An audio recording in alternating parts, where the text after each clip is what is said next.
देखिए हम लोग क्या क्या पढ़ चुके हैं पहले उस पर बात कर लेते हैं। संवैधानिक विकास सबको समझ में आया था।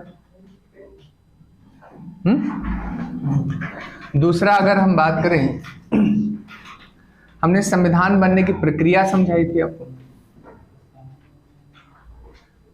तीसरा टॉपिक हम लोगों ने क्या पढ़ा है, प्रस्तावना। और चौथे टॉपिक की अगर हम बात करें, संघ एवं उसके राज्य क्षेत्र पर। आज जो हम स्टार्ट करेंगे वो समझाएंगे आपको नागरिकता।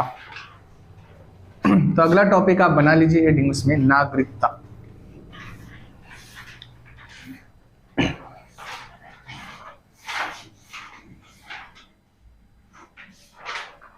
सिटीजनशिप,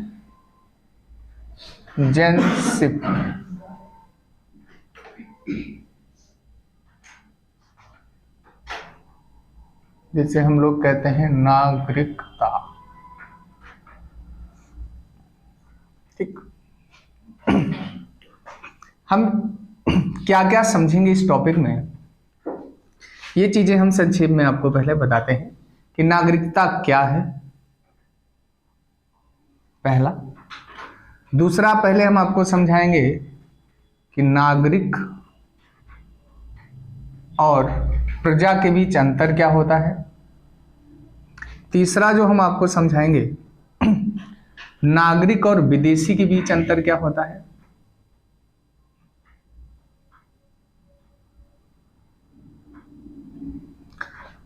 चौथा घटक जो हम समझाएंगे वो पीआईओ और एनआरआई के बीच डिफरेंस क्या होता है।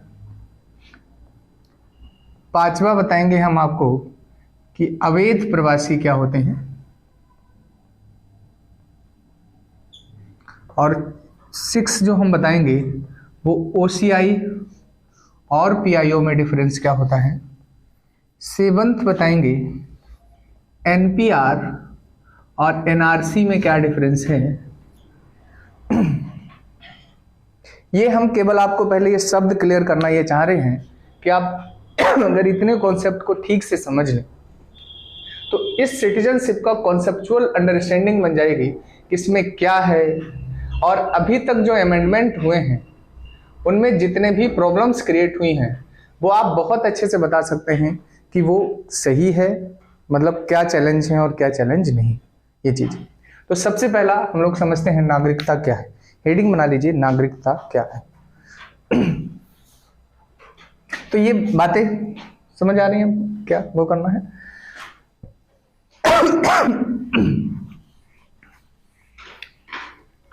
नागरिकता क्या है, ठीक। इसमें 2 बातें आप बहुत ध्यान से समझेंगे। पहला, एक व्यक्ति और राज्य के बीच संबंध है। पूछे कोई संक्षेप में कि नागरिकता क्या है, तो हम कहेंगे व्यक्ति और राज्य के बीच क्या है, संबंध है। ध्यान से समझें क्या। जैसे कोई व्यक्ति कहीं का नागरिक हो जाता है तो उसे क्या राज्य क्या देगा। राज्य ये कहेगा कि आपको हम कुछ अधिकार दे रहे हैं, समझे। दूसरा, फिर वो कहेगा कि उसके लिए आपको कुछ कर्तव्यों का पालन करना होगा। और तीसरा कहेगा कि आपको कुछ निष्ठाएं भी रखनी पड़ेंगी। जैसे मैं आपको बताऊं, बहुत अगर क्लियर आपको समझना है, अधिकार में क्या है हमारे पास। जैसे हम लोगों ने देखा है कि आर्टिकल 15 हम पढ़ते हैं एक, और उस आर्टिकल में हमसे ये कहा जाता है कि धर्म, जाति, लिंग, वंश, इनके आधार पर हम कोई भेदभाव नहीं करेंगे। तो ये हमें कौन भेदभाव नहीं करेगा, राज्य नहीं करेगा। किसके साथ, अगर आप उस देश के क्या हैं, नागरिक। बात समझ पा रहे। दूसरा, अगर हम कहें कि आर्टिकल 16 कहता है कि लोक अवसर की समानता देंगे, मतलब किसी भी पद के लिए अगर आप सिलेक्ट होना चाहते हैं तो उसमें आपके साथ कोई भेदभाव नहीं किया जाए। ये आपको क्या मिल रहे हैं, अधिकार मिल रहे हैं। आपसे आर्टिकल 19 की हम बात करें तो वो कहता है कि 6 लोकतांत्रिक स्वतंत्रताएं हम देंगे। मतलब क्या है कि आपको बोलने की स्वतंत्रता है, अभिव्यक्ति की स्वतंत्रता है, और हम कहें तो कहीं आ जा सकते हैं, कोई भी व्यवसाय कर सकते हैं, या बहुत सी ऐसी चीजें हैं जो वो सभी आपको क्या कर रहे हैं, उपलब्ध करा रहे हैं। ये सब आपको क्या मिल रहा है, अधिकार में। ध्यान से समझिएगा, अभी कॉन्सेप्चुअल ड्राइव होगी चीजें, लेकिन उसके साथ साथ कुछ कर्तव्य भी आपको फॉलो करने पड़ेंगे। जैसे आपसे कहेगा कि कर देना आपको पड़ेगा। ये जब सब चीजें मिल रही हैं तो राज्य के कुछ कर्तव्य भी फॉलो करने पड़ेंगे। वो कौन सा, पहला क्या है, कर देने का। दूसरा अगर हम समझें तो वो कहेगा कि आपको राष्ट्रध्वज का सम्मान भी करना पड़ेगा, आपको राष्ट्रगान का सम्मान करना पड़ेगा, राष्ट्रगीत का सम्मान करना पड़ेगा। मीन समझ पा रहे हैं कि आपको अधिकार मिल रहे हैं तो साथ में क्या, कर्तव्य। आपको निष्ठाएं भी निष्ठा आपकी होनी चाहिए कि पर्टिकुलर इस भूमि के प्रति, यहाँ के लोगों के प्रति आप में क्या हो, निष्ठा। मतलब होता है एक भाव, समझे। ध्यान से समझे कि अगर आप नागरिक हैं तो सबसे अच्छी बात यह है कि राज्य राइट, ड्यूटी और हम कहें डेडिकेशन में किसी के साथ कोई भेदभाव नहीं करता है। जैसे हम कहें, सपोज करो भारत और पाकिस्तान का युद्ध हो गया, ठीक है। अब यहां पर हमें पता है, ये मान लेते हैं इंडिया चाइना के साथ सपोज कर लेते हैं, चाइना का कॉन्फ्लिक्ट चल रहा है। यहां इसमें लोग में विदेशी भी रह रहे हैं, अभी हम समझाएंगे, अमेरिकी नागरिक भी तो रह रहे होंगे। अमेरिका तुरंत अपना जहाज भेजेगा और कहेगा कि तुम लोग आ जाओ। सबसे पहले हम भी यही करते हैं, जैसे कितने देखिए खाड़ी देशों में युद्ध हुआ तो हमने सबसे पहले हम अपने सिटीजन्स को क्या करते हैं, उनको सुरक्षा देते, सिक्योरिटी देते। कोविड के दौरान देखा ही होगा, तो तुरंत वो भेजेगा तो वो सिटीजन्स अमेरिका वाले उसमें सवार होंगे और वो निकल लेंगे। भारत सरकार उन पर ये प्रतिबंध नहीं लगा सकती है कि नहीं तुम हमारे देश में रुको, तुम जाके युद्ध लड़ो, समझे। लेकिन अगर हम इस देश के नागरिक हैं तो भारत सरकार हम पर प्रतिबंध लगा सकती है और ये कहेगी कि अगर तुम्हारी, मान लो नियम उसने लागू किया कि 30 से 40 वर्ष के बीच के जितने लोग हैं या 20 से 40 वर्ष के बीच के जितने लोग हैं सभी लोग युद्ध के लिए जाएंगे, तो यहाँ के लोगों को जाना पड़ेगा। और अगर हम नहीं जाते हैं, भागने की कोशिश करते हैं, तो देशद्रोह के तहत हमें पनिशमेंट दिया जा सकता है, लेकिन अमेरिकी नागरिक को पनिशमेंट हम नहीं दे सकते। तो नागरिक होने से हमारे केवल अधिकार ही तय नहीं होते हैं, कर्तव्य भी तय होते हैं। बात समझे। तो हम क्या समझाना चाहते हैं, नागरिकता व्यक्ति और राज्य के बीच का एक ऐसा संबंध है जो सभी को बराबर के अधिकार, बराबर के कर्तव्य और निष्ठा क्या पैदा करने का अवसर देता है। बात समझ पा रहे, किसी को क्या नागरिकता टर्म में कोई दिक्कत है। अब हम बहुत व्यवहारिक कहें तो संबंध जैसे क्या विवाह कोई पूछे क्या है, ऐसे ही नागरिकता, जैसे मैंने बताया राज्य और व्यक्ति के बीच का संबंध है, ऐसे ही विवाह क्या है, दो लोगों के बीच का संबंध है जो परस्पर दोनों को अधिकार और कर्तव्य देता है, और वो तभी, और निष्ठाएं भी देता है, और वो तभी ठीक से चलता है, सरवाइव करता है जब ये तीनों ठीक से क्या हों। अगर मान लीजिए कोई एक व्यक्ति केवल राइट्स की डिमांड करे, अपनी ड्यूटी फॉलो ही ना करे, तो क्या आपको लगता है कि उस रिलेशनशिप में डेडिकेशन या निष्ठा पैदा हो पाएगी। ऐसे ही देश के अगर जो व्यक्ति हैं जिन्हें हम नागरिक कह रहे हैं, अगर वो अधिकार की तो मांग करें, कर्तव्यों का निर्वहन ना करें, तो क्या, और अपने देश के प्रति डेडिकेशन भी ना रखें, तो क्या देश वो सरवाइव कर पाएगा, नहीं। तो नागरिकता एक बहुत अहम पहलू है। तो ये समझ में आया आपको नागरिकता क्या है। किसी को कोई दिक्कत यहां तक नागरिकता में? मैंने एक टर्म अभी समझाया, दूसरा मैं एक समझाने की अब कोशिश कर रहा हूं कि नागरिक और प्रजा में क्या अंतर होता है। तो हम अगली हेडिंग जो समझने जा रहे हैं वो क्या है, नागरिक और प्रजा में क्या अंतर है, इस पहलू पर बात करते हैं। तो देखिए, अगर हम यहां नागरिक लिख देते हैं, सिटीजन, और यहां प्रजा मतलब पर्सन्स के लिए कहते हैं, तो ध्यान से समझे। नागरिक जो होता है उसके पास दो चीजें अवेलेबल होती हैं, एक अधिकार, और अधिकार के साथ साथ क्या होते हैं, कर्तव्य। लेकिन प्रजा के पास केवल कर्तव्य होते हैं, केवल कर्तव्य होते हैं। ध्यान से समझें। अशोक का नाम सुना है क्या? सम्राट अशोक, इनकी प्रजा हुआ करती थी। अकबर का नाम सुना है? चंद्रगुप्त मौर्य का नाम सुना है? इनकी प्रजा होती, मतलब प्रजा हमेशा राजतंत्र में होती है। हम कहना क्या चाह रहे हैं? प्रजा हमेशा किस में होती है? राजतंत्र में। तो सबको समझ आ रहा है? अशोक की क्या प्रजा? अब अशोक जो कहने वहां अधिकार की मांग नहीं कर सकते थे, लेकिन नागरिक होने का मतलब है जब अधिकार भी मिले और कर्तव्य भी मिले तो वहां हमेशा लोकतंत्र होगा। यानी अगर किसी देश में लोग कह रहे हैं कि नागरिकता है तो मीन्स वहां लोकतंत्र है, वहां प्रजातंत्र राजतंत्र नहीं है। ब्रिटेन है, वहां तो राजतंत्र माना जाता है, वहां तो नागरिकता मिलती है। नहीं, आपको बता, वहां राजतंत्र जो है वो बहुत, अभी हम उस पर डिस्कशन करें। देखिए ध्यान से समझिएगा, रफ कर रहे हैं ठीक। मैंने ये चीज पहले डिस्कस की है तो आपको नागरिक और प्रजा में अंतर समझ में आ गया।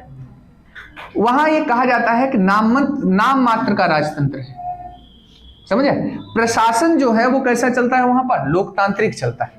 तो इसलिए आज भी राजा को वो अथॉरिटीज मिली हैं। देखिए वो सामान्य लोगों से हाथ मिलाता है तो ग्लव्स पहनता है, सामान्य लोगों से उसे मिलने जुलने नहीं दिया जाता है, बहुत सी ऐसी चीजें हैं। तो आपको ये समझना है कि वहां नाम मात्र का राजतंत्र है। इसलिए और फिर उन्होंने ही तो सबसे पहले कॉमनवेल्थ जैसा कॉन्सेप्ट दिया है। अभी आगे आएगा, हम समझाएंगे आपको। गिरमिटिया का जिक्र करने वाले हैं, ठीक है, जो गांधी जी पर पहला उपन्यास लिखा गया।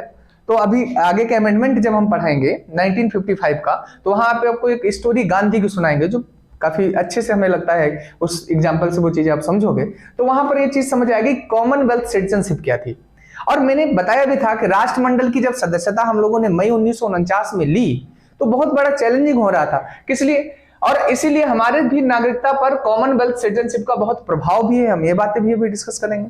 क्या डिस्कस करेंगे कि देखिए हम लोग वहां ब्रिटेन के जब थे, जैसे एक संक्षेप में हम आपके क्वेश्चन का आंसर दें, 26 जनवरी 1950 को हमने ये नहीं बताया कि आगे हमारे देश का कौन नागरिक होगा या नागरिकता कैसे समाप्त होगी। हमने केवल ये बताया कि आज नागरिक कौन है, और बाकी सब संसद को दे दिया कि संसद भविष्य में यह तय करे कि कौन नागरिक बन सकता है और कौन नागरिक बन नहीं सकता। समझा? तो ये चीजें कॉमनवेल्थ से ही प्रेरित होती हैं, वहां पर हम आएंगे। तो इतनी बात क्या, दो बातें समझ में आई सभी को। नागरिकता किसे कहते हैं, नागरिक और प्रजा में क्या अंतर है, किसी कोई दिक्कत? चलिए अब हम अगर ऐसे समझें, नागरिक और विदेशी में क्या अंतर है, ये टर्म हमें समझना है। तो देखिए हमने इसके लिए क्या बताया आपको, इसे अधिकार मिलेंगे, इसके क्या होंगे? कर्तव्य होंगे। लेकिन क्या इसे भी सभी अधिकार मिलेंगे? नहीं। नागरिक को हमारे यहां एक्स्ट्रा अधिकार में क्या मिलता है? राजनीतिक अधिकार। कैसे अधिकार मिलते हैं? राजनीतिक। समझ पा रहे? जैसे मैंने आपको बताया अभी, कुछ आर्टिकल्स याद रखेंगे, ये कोड बनकर आगे आर्टिकल्स हम ये याद भी कराएंगे। अधिकार में नागरिक को हमेशा आर्टिकल 15, आर्टिकल 16, आर्टिकल 19, आर्टिकल 29 और आर्टिकल 30, ये हमेशा किसे मिले होते हैं? नागरिक। ये विदेशियों को नहीं दिए जाते हैं। हम समझाना क्या चाहते हैं? धर्म, जाति, वंश, लिंग, रंग, जन्म स्थान, इनके आधार पर अगर वो हमारे देश का नागरिक है तो हम उसके साथ भेदभाव नहीं कर सकते। जैसे हम भी नागरिक यहाँ के, आप भी नागरिक यहाँ के, तो आप और हमारे साथ लिंग, धर्म, जाति के आधार पर भेदभाव नहीं किया जा सकता। अनुच्छेद 19 हमारा छीना नहीं जा सकता। अनुच्छेद मतलब लोकतांत्रिक स्वतंत्रताएं। लेकिन कोई अमेरिकी व्यक्ति है मान लीजिए, या ब्रिटेन का व्यक्ति है, या रसिया का व्यक्ति है, उसके साथ हमारी सरकार भेदभाव कर सकती है।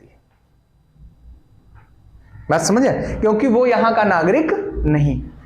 तो पहली बात तो ये। दूसरी चीज क्या, और नागरिक क्या आप समझेंगे कि राजनीतिक अधिकार में, कि वो व्यक्ति चुनाव, हमारे यहां का व्यक्ति चुनाव लड़ सकता है, हमारे यहां का व्यक्ति मतदान कर सकता है, हमारे यहां का व्यक्ति जो नागरिक होगा मतलब वो संवैधानिक पद पर आसीन हो सकता है।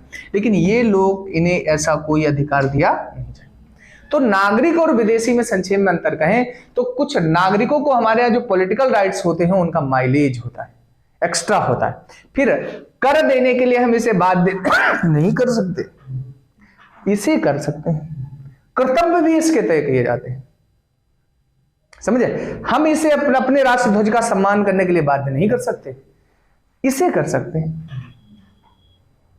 बात समझ पा रहे? राष्ट्रगान, राष्ट्रगीत, राष्ट्रध्वज हम नहीं कह सकते अमेरिकी व्यक्ति को कि तुम भारतीय राष्ट्रगान अपने यहां बजवाओ, लेकिन हम अपने यहां के लोगों के लिए कह सकते हैं। जैसे आपने देखा आज सुप्रीम कोर्ट ने एक बार जजमेंट दिया था कि मूवी हॉल में मूवी चलने से पहले राष्ट्रगान होगा, यहां के लोगों को करना पड़ा। लेकिन क्या अमेरिका के लिए हम संदेश दे सकते हैं? नहीं दे सकते। तो नागरिक और विदेशी में क्या सबको अंतर, डिफरेंस समझ में आ रहा है? अगर इंडियन फ्लैग का कोई डिसरिस्पेक्ट करेगा विदेशी, दंड नहीं दिया जाएगा। तो अब कहां की बात कर रहे हैं? क्या हमारी भूमि पर करेगा तब तो हम उसे पनिशमेंट दे सकते हैं। कारण क्या है? क्योंकि जब हम बुलाते हैं तब हम बताते हैं कि तुम्हें कौन से सामाजिक और कौन से इकोनॉमिक राइट्स मिले हैं।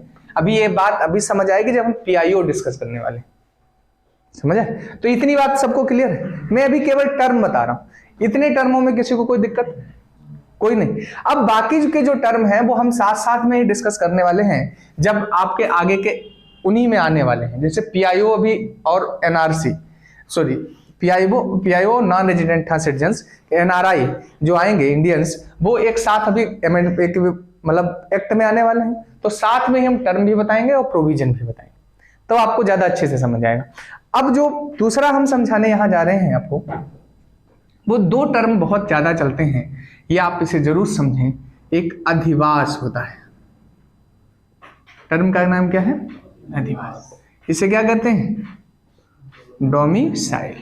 और एक निवास होता है, इसे हम कहते हैं रेजिडेंट। ठीक है। अब देखिए इसे क्या होता है? डोमिसाइल क्या है कि जहां, देखिए पूछा अगर कोई कहे कि इसकी परिभाषा क्या है, तो ये व्यक्ति और राज्य क्षेत्र के बीच का संबंध है। व्यक्ति और राज्य क्षेत्र मतलब इंडिया एक राज्य क्षेत्र है या नहीं? और उसमें भी पर्टिकुलर एक ऐसा एरिया है जहां पर आप क्या है, अनंत काल तक रहने के इच्छुक हैं। जैसे मैं आपको बताऊं, मान लीजिए विवाह एक स्त्री पुरुष के बीच का संबंध है, लेकिन क्या हर पुरुष हर स्त्री के साथ रहने के इच्छुक है? क्या हर स्त्री हर पुरुष के साथ रहने की इच्छुक? पुरुषों को तो है शॉर्ट टेम्पर्ड हो, ठीक। तो सामान्यतः महिलाओं में ऐसा नहीं, समझ आए? तो ये भी राज्य क्षेत्र के बीच का संबंध है। लेकिन कोई कोई ऐसा होता है जिसके साथ लोग कहते हैं कि हम अनंत काल तक रहने के इच्छुक, ठीक है? अपनी वाली सिंपल सी बात, ठीक। जैसे एक शायर कहता है कि ना कि मैं तुझसे बिछुड़ जाऊंगा फिर भी मैं तेरी यादों से नाता जोड़ूंगा, मैं जिंदगी जीने का कोई मौका ना छोड़ूंगा। तो कुछ ऐसी चीजें होती हैं जिनमें हम संबंध की बात करें, ठीक। तो व्यक्ति और राज्य क्षेत्र के बीच का क्या है? संबंध। अब यहां पर समझने वाली बात है कि अनंत काल तक रहने का इच्छुक हो, रहने का इच्छुक हो। अब हम ये किसकी भी बता रहे? उसी क्षेत्र में, उसी देश के क्षेत्र की बात। लेकिन कहीं सपोज करो हम यहां लखनऊ आगे पढ़ने के लिए, तो क्या हम यहां अनंत काल तक रहने के इच्छुक हो गए? नहीं। तो हम यहां के रेजिडेंट हैं, समझ आए? याद ये रखना है कि जहां का व्यक्ति डोमिसाइल होगा वहीं उसे वोटिंग राइट होता है। निवास रेजिडेंट का कोई वोटिंग राइट होता नहीं, ठीक है? ये अस्थायी होता है, अस्थायी। शिक्षा के लिए चले गए, रोजगार के लिए चले गए, ठीक है? तो ये क्या कहलाएगा? रेजिडेंट। जैसे NRI नॉन रेजिडेंट इंडियंस, वो वहां अस्थायी रह रहे हैं, कोई रोजगार के लिए रह रहा है, ठीक है? कोई हो सकता है घूमने गया है, कोई शिक्षा के लिए रह रहा है। तो रेजिडेंट और डोमिसाइल मतलब समझ पा रहे हैं, ठीक है?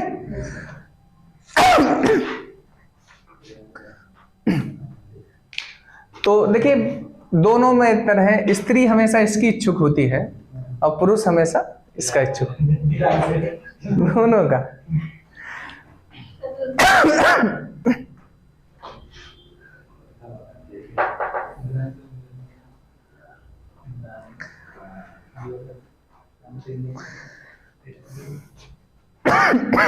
अधिवास और निवास समझ में आ रहा है? अच्छा,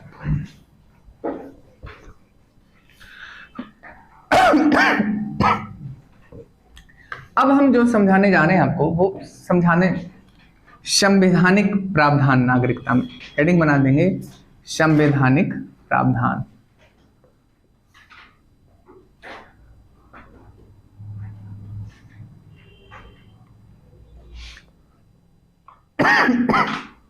कॉन्स्टिट्यूशनल प्रोविजन है।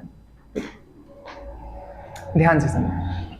पहले बहुत छोटी छोटी बातें जो एजिट लिख लें, जो पूछी जाती हैं। भाग में किस में है? 2 में, मतलब पार्ट 2 में पूछा जाता किस सूची का विषय है, तो सूची में हमारा है संघ सूची।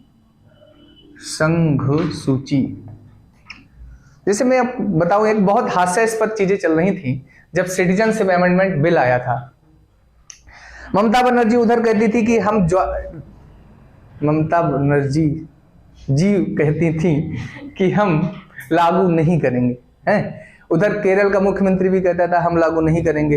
यानी जितने भी ऐसे स्टेट थे जो बीजेपी द्वारा शासित नहीं थे, वो जनरली सामान्यतः कहते थे कि हम सीएए लागू नहीं करेंगे, लेकिन वो ऐसा कर ही नहीं सकते थे।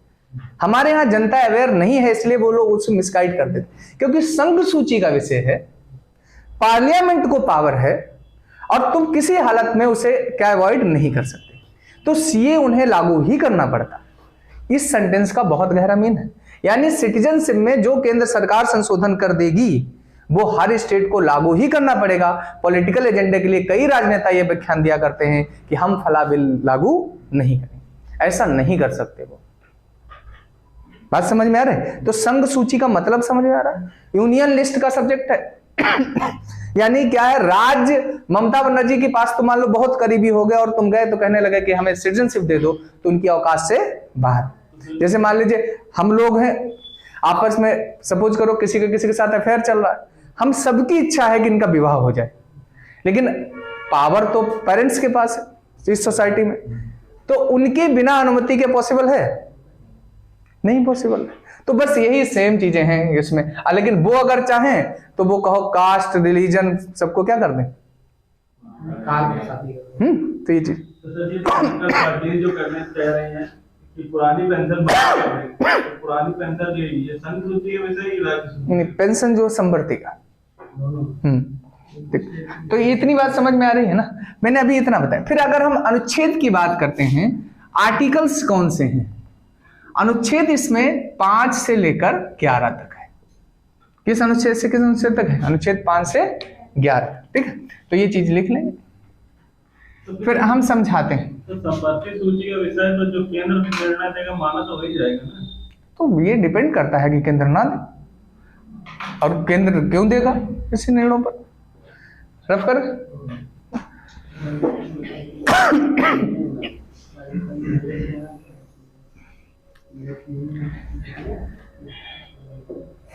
ठीक, यहां तक बताएं। हम आप समझाने जा रहे हैं आपको अनुच्छेद। ठीक, अनुच्छेद समझाने से पहले हम एक चीज केवल आपको बता दें। कोई पूछे कि संविधान में क्या स्थिति है सिटीजनशिप के बारे में, संविधान में सिटीजनशिप के बारे में स्थिति, तो पहले क्या लिखेंगे? एक डेट लिख देना, उसमें 26 जनवरी 1950 को कौन कौन से व्यक्ति भारत के नागरिक होंगे, केवल ये स्पष्ट किया गया है। 26 जनवरी 1950 को कौन कौन व्यक्ति भारत के नागरिक होंगे, इस बात को स्पष्ट किया गया है। दूसरा पॉइंट बहुत इंपॉर्टेंट है, क्या इसमें नागरिकता प्राप्ति के उल्लेख है? नहीं। क्या इसमें नागरिकता समाप्ति का उल्लेख है? नहीं।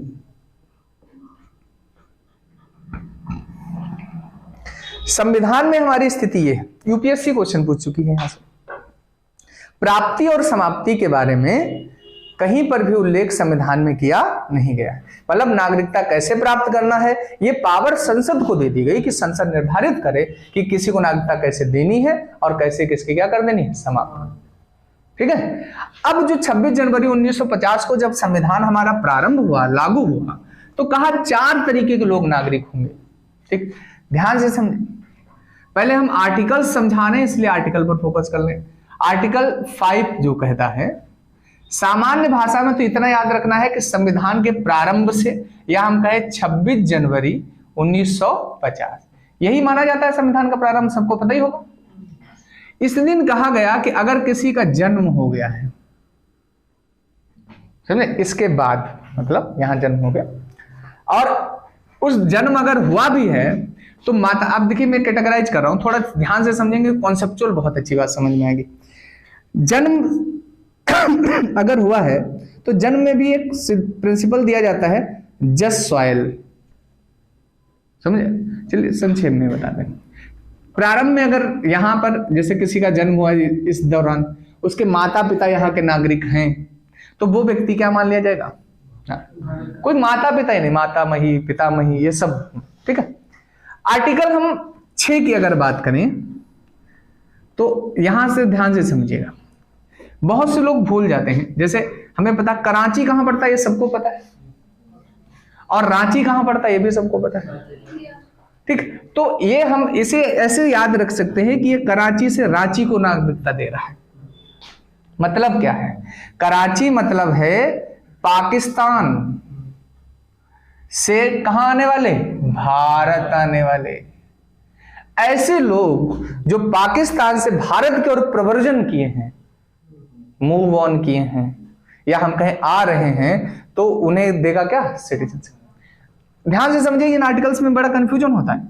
आर्टिकल 07 क्या कहता है कि रांची से कराची जो जाएंगे, लेकिन इसे ध्यान से समझिए, कुछ भारत के लोग ऐसे थे जो पहले उन्होंने इच्छा जताई हम पाकिस्तान जा रहे हैं, लेकिन फिर वहां गए और फिर क्या हुआ? लौट आए। बात समझे? तो जब लौट आए तब यह कहा गया कि केंद्र सरकार विचार कर सकती है कि अब तुम्हें सिटीजनशिप देगी या नहीं देगी। तो इसलिए कहा यह जाता है कि आर्टिकल 7 ये प्रावधान करता है कि नागरिकता समाप्त किनकी हो गई। ये भी दे रहा है, ये भी दे रहा है, और अगला भी देने की बात करेगा। अगर कंक्लूजन में वो स्टेटमेंट बना देगा आर्टिकल 7 नागरिकता समाप्ति के प्रावधान है, तो सही बात है, तो गलत नहीं। कैसे याद रखेंगे? किसमें? पाकिस्तान से भारत और भारत से पाकिस्तान। का पहले आता है अल्फाबेट हिंदी में, रा बाद में आता है, समझे? तो हम क्या, कराची से रांची मतलब पाकिस्तान से भारत आने वाले आर्टिकल 6 में हैं, और रांची से कराची किसमें है? भारत के वे लोग जो कहां चले गए? पाकिस्तान, और उनमें उन पर विचार करेगी और कुछ लोगों को देती भी है। बात समझ में? जैसे आप देखते नहीं, लोग रूठ जाते हैं, मान लीजिए कहते हैं कि ठीक तुम्हारे साथ नहीं चल रहा है, तो अब दूसरा देखते हैं। हाँ, वही पैचअप करने वाला है ना। मान लेना नहीं तो लड़कों की स्थिति ये होती है कि पहले वो इधर उधर जाके देखते हैं, कहीं कहीं ठीक लग गया तो ठीक, और जब नहीं ठीक लगता है तब फिर कहते हैं कि अपने घर लौट चलो, है ना। तो फिर कहते हैं कि तेरे जैसा कोई मिला ही नहीं, मिलता भी कैसे, था ही नहीं। तो समझ आया, ऐसी स्थिति में रहते हैं। तो अगर ऐसा फील हो जाता कोई था ही नहीं, तब तो वो टिक जाते हैं, लेकिन अगर उन्हें उम्मीद लगी रहती है कि अभी है, तो वो भ्रमण में रहते हैं। अपना गोल बड़ा है,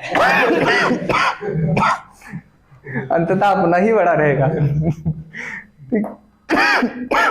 इतनी बात सबको समझ में आने। आर्टिकल 8 क्या कहता है? एक चीज अच्छा देखिएगा, कितने दरिया दिली थे हमारे संविधान सभा के लोग। आर्टिकल 8 में ये कह रहे हैं कि यही नहीं, जो लोग बाहर अभी तक रह रहे हैं विदेशों में, जैसे क्या हमें पता है, हम थोड़ा आपको इसकी कहानी बताते हैं। जैसे अफ्रीका देखते हो, अफ्रीका में आप जानते हैं कि जनजाति के लोग ज्यादा रहते हैं नहीं, जनजाति, ट्राइबल्स अगर हम लिख रहे हैं। या हम मॉरिशस में देखते हो कि खूब भारतीय रह रहे हैं।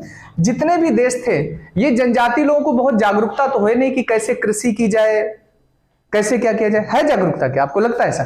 जब ये सब चीजें नहीं तो, लेकिन भारतीय लोग कहते हैं एग्रीकल्चर वगैरह में बड़े माहिर हुआ करते थे। जब हम पर ब्रिटिशर्स ने शासन किया तब उन्होंने यहां के लोगों को जगह जगह क्या किया, पोस्ट। जो जमींदार होंगे वो जाएंगे क्या, नहीं जाएंगे। लालच किन्हें दिया गया, जो आम व्यक्ति था।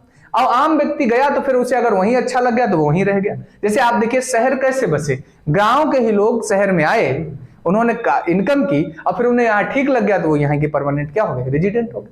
तो ऐसे ही हमारे भारत के लोग दुनिया में कई जगह पर विस्तार, जैसे क्या मॉरिशस में है, कनाडा में है, अफ्रीका में है, ब्रिटेन में है, यूरोप के हर कंट्री में फैले हुए थे। तो हमने क्या कहा कि तुम लोग में से भी जो इच्छुक है वो आए और क्या ले सकता है। आप इमेजिन करिए कितनी, पहली बात तो पॉपुलेशन, बेरोजगारी, शिक्षा, अशिक्षा, इन सबसे गुजर रहा देश, फिर भी हम क्या कह रहे हैं, आइए। है दरिया दिली या नहीं? इसीलिए भारतीयों को कहा जाता है कि क्या, तो हम इसमें क्या कहेंगे कि भारतीय मूल के या भारतीय उद्भव के वे सभी लोग जो भारत शासन अधिनियम 1935 के समय परिभाषित भारत में जन्मे हूं और आके यहां की क्या ले सकते हैं, सिटीजनशिप ले सकते हैं। नहीं समझ पाए, क्योंकि उस समय बर्मा म्यांमार वाला भी हिस्सा भारत का है, बांग्लादेश, पाकिस्तान, अफगानिस्तान, ये सब इंडिया ही तो बोला जा रहा है। बोला जा रहा है कि नहीं?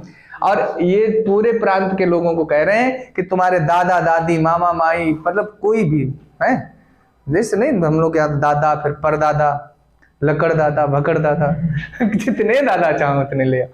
अब आगे को अपनों को पता नहीं, सिर्फ लकड़ भकड़ बोल दिया, कुछ गलत नहीं होना चाहिए। लोग कहेंगे अपमान 5वीं पीढ़ी का किया जाके, अपमान नहीं किया हमने, ठीक। तो समझ में आ रही है, ये किसमें है, आर्टिकल 8 में। तो हम बताइए क्या, आर्टिकल 4 सबको याद हुए, 5 में क्या है, प्रारंभ से, 6 में क्या है, कराची टू रांची, मतलब पाकिस्तान से भारत आने वाले, है ना, जो आना चाहे, ठीक। और 7 में क्या है, हाँ 8 में क्या है, बाहर वाले, ठीक। और अब देखिए क्या है, अच्छा एक बात बताइए, 9 जो है, 9 और 7 वैसे भी जिंदगी में बड़े दुख देते हैं, है ना। आर्टिकल 9 की अगर हम बात करते हैं, नो टर्म तुम्हें कहता है, ये नो कहता है, हम संक्षेप में कहें तो एकल नागरिकता के कॉन्सेप्ट को दे देता है। नहीं समझ पा रहे, एकल नागरिकता का क्या, हाँ बस ये बहुत गलत है, ठीक है, हम इसके बिल्कुल पक्ष में नहीं, हम इसके भाई पक्ष में नहीं, ये तो एकदम से गलत है, ठीक है।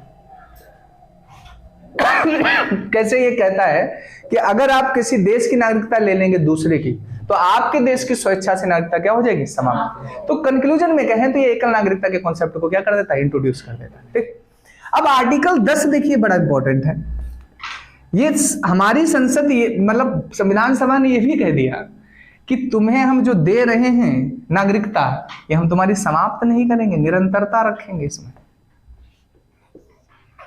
मतलब आज तुम्हें दे दिया सिटीजनशिप है, तो अब हम तुम्हारी समाप्त नहीं करेंगे। जैसे मैं आपको बताऊं, ध्यान से सुनिएगा, अभी भारत और चीन का सपोज करो युद्ध हो जाए है? या पाकिस्तान के साथ हो जाए, तो हमें भारत सरकार ये नहीं कह सकती है कि जाओ तुम्हें हम अपने देश की नागरिकता से क्या कर रहे हैं। यानी कोई भी व्यक्ति, सरकार, संसद, पार्लियामेंट में प्रधानमंत्री, गृह मंत्री, कोई भी हमारी सिटीजनशिप को समाप्त नहीं कर सकते, हमें पनिशमेंट दे सकते हैं, ठीक। अगर हमें जन्म के आधार पर नागरिकता मिली है या वंश के आधार पर मिली, लेकिन अगर हमने देशीकरण के आधार पर ली है, हमने पंजीकरण के आधार पर ली है, हमने अधिमिलन, इनकॉर्पोरेटेड मतलब भूमि क्षेत्र के अधिग्रहित होने की वजह से ली है, तब हमारी समाप्ति की जा सकती है और फिर हमें पनिशमेंट दिया जा सकता है। बात समझ रहे? जन्म और वंश के आधार की नागरिकता को कभी भी समाप्त नहीं किया।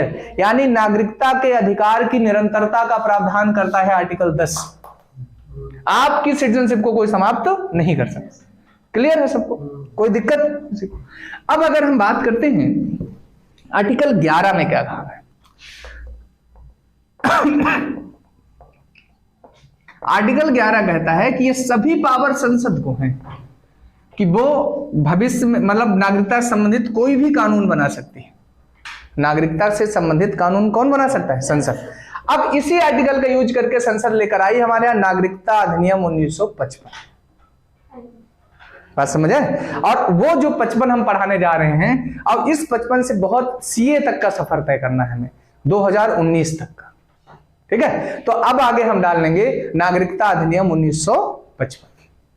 सबको यहां तक आर्टिकल क्या सबको क्लियर हुए? आर्टिकल अगर याद है, भाग याद है, और सूची किस सूची का विषय है, ये प्रश्न खूब पूछे गए हैं। ठीक, अब आगे जो हम पढ़ाने जा रहे हैं वो आपको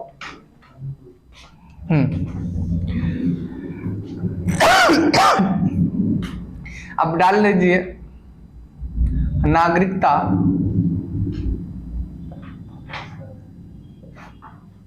अधिनियम 1955। पहले पूछा जाए इसमें क्या है, तो इसमें दोनों बातें हैं कि नागरिकता की प्राप्ति कैसे होगी और समाप्ति कैसे होगी। और पीसीएस ऐसे क्वेश्चंस पूछता है, इसलिए हम कुछ चीजें और बता रहे हैं, इन पर आप ध्यान दें कि प्राप्ति जो है वो कह रहा है 5 प्रकार से कर सकते हो और समाप्ति 3 प्रकार से। इसके लिए हम एक ट्रिक बताते हैं आपको, जप भूदेव। जप भूदेव, हालांकि अभी बड़े डिटेल में समझाने वाले हैं। जा से मतलब है जन्म से, पा से मतलब है पंजीकरण, भू से है भूमिकरण या भूमि अधिग्रहण, दे से है देशीकरण, और बा से है वंश के आधार। ठीक, और इसके लिए हम इंग्लिश में ज्यादा प्रेफर करते हैं, अगर याद कर पाए आप, आरटीडी। कारण क्या है? क्योंकि हिंदी में ट्रांसलेशन बहुत घटिया देते हैं इसका। इसका मतलब होता है रिनंसिएशन। इसका मतलब होता है स्वेच्छा से त्याग देना। रिनंसिएशन क्या बोलते हैं? स्वेच्छा से त्याग देना। या प्रवासन, टर्मिनेशन करना, मतलब आपकी नागरिकता को समाप्त कर दिया जाए। ऐसा कुछ आपने गतिविधियां की कि आपकी नागरिकता क्या कर दी गई? समाप्त कर, डिप्राइव्ड, वंचित कर दिया गया आपको नागरिकता से। अभी हम ये भी बताएंगे कि किसे वंचित नहीं किया जा सकता। हालांकि संक्षेप में बताया है कि जन्म और वंश के आधार पर, यानी ये 2 सिटीजनशिप अगर हमें मिली हैं तो हमारी सिटीजनशिप को समाप्त नहीं किया जा सकता। मतलब समझिए कि पिताजी लाख कहें कि तुम हमारे बेटे नहीं हो, हम हैं उन्हीं के, वो इस बात को कभी समाप्त नहीं कर सकते। वंश का नाम अगर बढ़ेगा, हम काम अच्छे करेंगे, प्रसिद्धि मिलेगी, तब भी उनका नाम, और वैसा मिलेगा तो बात समझ पा रहे, वो उस बात से कभी भी वही नहीं कर सकते। तो इतनी बात क्या सबको समझ में आती है यहां से? तो जो अधिनियम पढ़ने जा रहे हैं उसमें क्या बताया गया? प्राप्ति और समाप्ति। प्राप्ति कितने प्रकार की है? 5। समाप्ति कितने प्रकार की है? 3। अब हम पढ़ेंगे कि प्राप्ति के प्रकार। प्राप्ति में पहला डालिए जन्म से नागरिकता। जन्म से नागरिकता।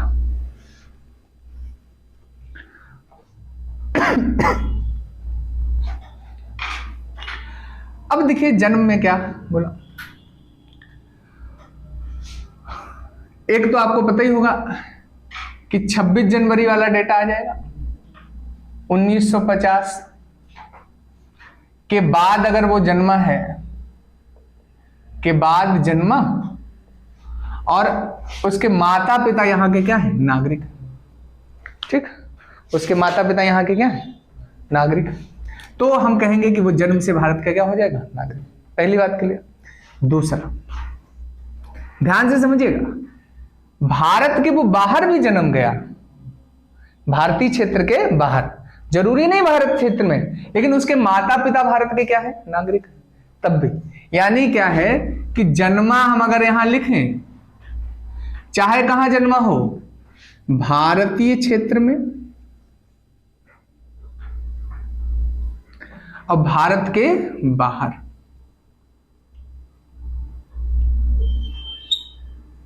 ठीक है। और इन दोनों में अगर इनके माता पिता नागरिक हैं तो नागरिक हो जाएंगे। इतनी बात सबको क्लियर? इसे थोड़ा कॉन्सेप्चुअल समझ लीजिएगा।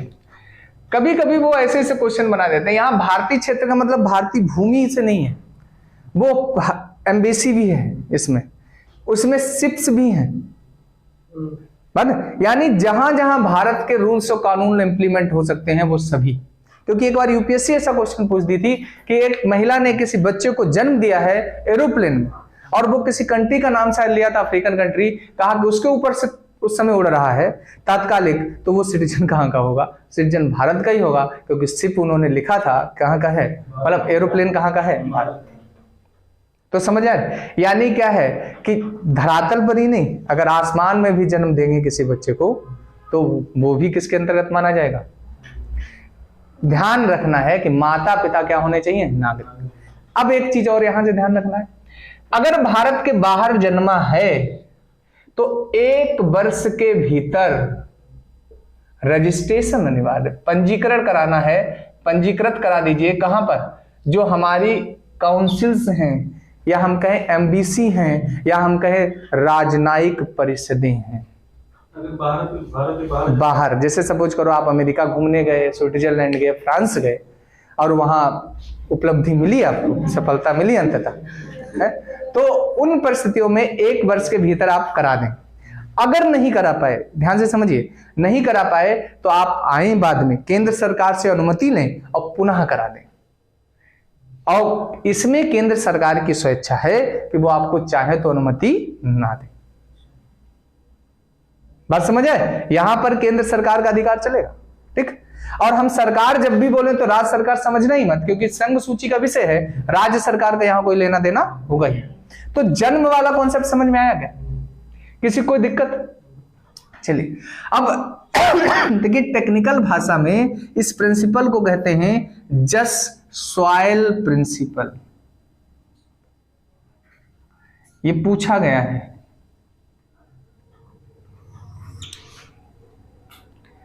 यानी क्या है कि यहां भूमि बहुत केंद्र में है कि नहीं है भूमि? तो इसे जस्ट सॉइल प्रिंसिपल कहा जाता है। जस्ट सॉइल प्रिंसिपल में 3 कंडीशन हमारी याद रखें। पहला कि वो भारत की भूमि पर जन्मा हो, माता पिता नागरिक हैं, कोई दिक्कत नहीं। भारत के बाहर जन्मा है तो 1 वर्ष के भीतर क्या करा दें? रजिस्ट्रेशन करा दें।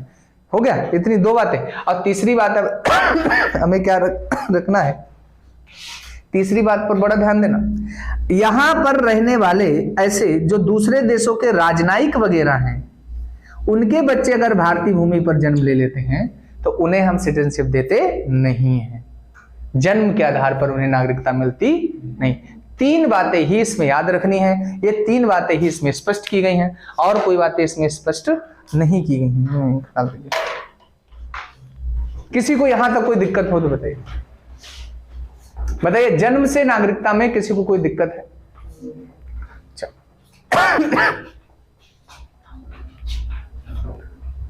आगे बढ़े। अब हम वंश के आधार पर बताने जा रहे हैं, थोड़ा ध्यान से समझें। ये वाला भी, इसे बाई किंशिप करके यूपीएससी पूछ चुकी है। देखिए, वंश के आधार पर, नागरिकता किस आधार पर हम समझाने जा रहे हैं? वंश के। इसे टेक्निकल वर्ड में बाई किंशिप करके पूछा जा चुका है कि बाई किंशिप सिटीजनशिप क्या है। ऐसे वैसे इंग्लिश में हम बाई डिसेंट बोलते हैं, ठीक है। बाई किंशिप क्या है? रक्त संबंध। वंश मतलब क्या है? रक्त संबंध। रक्त संबंध। अब रक्त संबंध आप खुद बताइए, कैसे रक्त संबंध चलेगा? बहुत बढ़िया एग्जाम्पल हम देते हैं, इसे आप समझें। जैसे सानिया मिर्जा का नाम सुना है क्या? सानिया मिर्जा कटना थुनिया, गाना तो सुना ही होगा, नहीं सुना? पति का नाम क्या है? शोएब मलिक। शोएब मलिक ही है सर? अच्छा, चलिए यहां से ज्यादा अच्छा समझेंगे।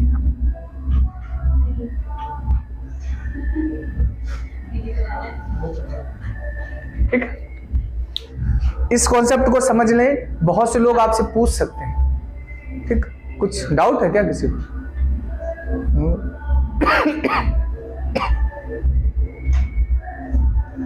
लेकिन अब ना सोसाइटी एक्सेप्ट करेगी और ना वो।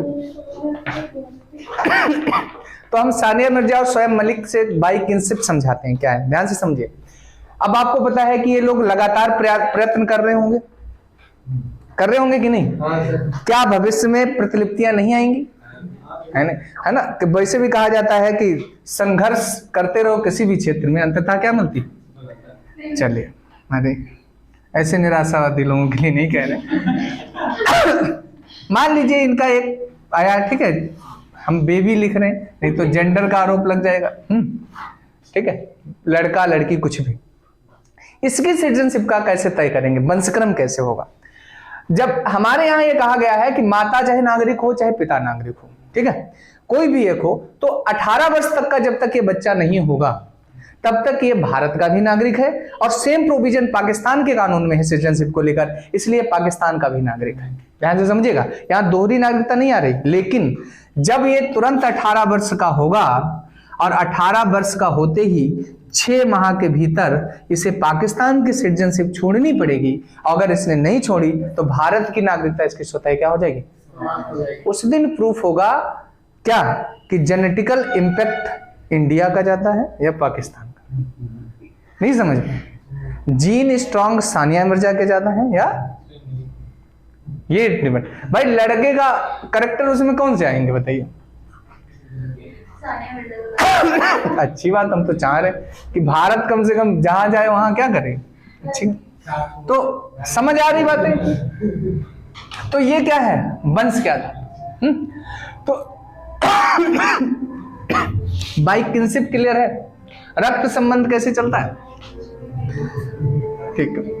अब जो हम आपको समझाने जा रहे हैं वो पंजीकरण क्या है, बाय रजिस्ट्रेशन। बंद करना। तो हम पंजीकरण के आधार पर समझाते हैं। पंजीकरण का कॉन्सेप्ट समझने से पहले आपको ये 2 टर्म समझने पड़ेंगे, एक PIO, ठीक है, इसे हम क्या कहते हैं, पीपल्स इंडियंस ओरिजिन, भारतीय मूल के व्यक्ति, क्या कहते हैं। तो इसमें एक लाइन हम कहते हैं, ये ऐसा विदेशी होता है जिसके पूर्वज भारतीय नागरिक थे, यानी वर्तमान में ये सिटीजन नहीं है यहाँ का। जैसे मैंने क्या बताया, बहुत लोग अफ्रीका जाकर रहे, मॉरिशस में रहे, या हम कहें कि अमेरिकन कंट्रीज में रहे, कंटिनेंट में रहे, जैसे कि कनाडा में बहुत से लोग रहते, यूरोप में रहे, तो वो लोग, तो ये कंप्लीट विदेशी नागरिक है। लेकिन इसके पूर्वज कहाँ के नागरिक थे, भारत। तो ये नाग क्या है, विदेशी है। हम PIO धारक को क्या कहेंगे, विदेशी। लेकिन ध्यान से समझिएगा, मैंने यहां लिखा PIO और यहां लिखा नॉन रेजिडेंट इंडियंस, ठीक है। ये विदेशी है और ये हमारा नागरिक है। बस ये किस लिए वहां रह रहा है, नौकरी के लिए, शिक्षा के लिए, या किसी अन्य कारण बस है। तो नॉन रेजिडेंट इंडियन और इनमें अंतर समझ पा रहे हैं, तो इसमें तो कोई दिक्कत ही नहीं है। हमें समझना है PIO, तो PIO समझ में आ रहा है। अब इसी तरीके के एक टर्म हम और आपको समझा दे रहे हैं यहीं पर, ध्यान से समझिए, OCI, ठीक। तो OCI क्या है, हमारे यहां 2003 में ये लेकर आए। पहले केवल PIO ही होता था, और ये कहा कि वो जैसे क्या है कि PIO को अगर सिटीजनशिप लेनी है तो उसे अपने देश की नागरिकता छोड़नी पड़ेगी। OCI के लिए कहा कि तू अपने देश की नागरिकता भी बनाए रखो, और क्या करना है, हमारे यहाँ की वो कर लो। जैसे हम कहें आपको, ऐसे सपोज करिए, मान लीजिए कि कोई व्यक्ति गया दिल्ली नौकरी करने, अब वो हरदोई से था और उसका वहां गांव पर विवाह हो गया था, ठीक ठाक स्किलफुल था, कोई लड़की मिली और किसमें कन्वर्ट हो गया। तो लड़की ने कहा कि मुझे कोई दिक्कत नहीं, तुम अपनी पत्नी वहां क्या रखो, बनाए रखो, बस कुछ अधिकार क्या कर दो अभी हमें दे दो। तो यही है OCI। नहीं समझ पा रहे बात। हाँ, तो ये इलीगल अफेयर है एक तरीके से, लेकिन इसमें मिलेगा क्या, केवल वीजा मिलेगा, मतलब बिना वीजा के आ जा सकते हो OCI कार्ड धारक में। अभी हम लिखा देंगे आगे। इसमें क्या है कि बिना वीजा के आ जा सकते हो। दूसरा क्या कहा कि आपके अगर बच्चे हैं तो उन्हें शैक्षणिक संस्थानों में हम रिजर्वेशन दे देंगे कि आके वो शिक्षा ले लें। आप अगर हमें निवेश कुछ भी करना चाहते हैं तो निवेश में भी हम क्या कर देंगे, कुछ आपको छूट दे देंगे, कुछ रियायतें दे देंगे। अच्छा आप बताइए कि अगर रिलेशनशिप में रहेगा तो क्या खिलाएगा पिलाएगा नहीं, घुमाएगा नहीं, घुमाएगा, सिंपल से। अगर कहीं बच्चा बेबी उनका मिल जाएगा तो भला वो मामा कह दे, ठीक, फिर भी वो तो मामा के भाव से नहीं जुड़ेगा, है? वो क्या करेगा, बच्चे को भी चॉकलेट देना पड़ता है, टॉफी देना पड़ता है, बहुत कुछ करना पड़ता है, यही शैक्षणिक समझ। और जब रिलेशनशिप है तो आना जाना में भी कोई दिक्कत है, मित्रवत व्यवहार होंगे भाई, तभी तो ऐसा हो। तो ये ओसीआई कार्ड धारक,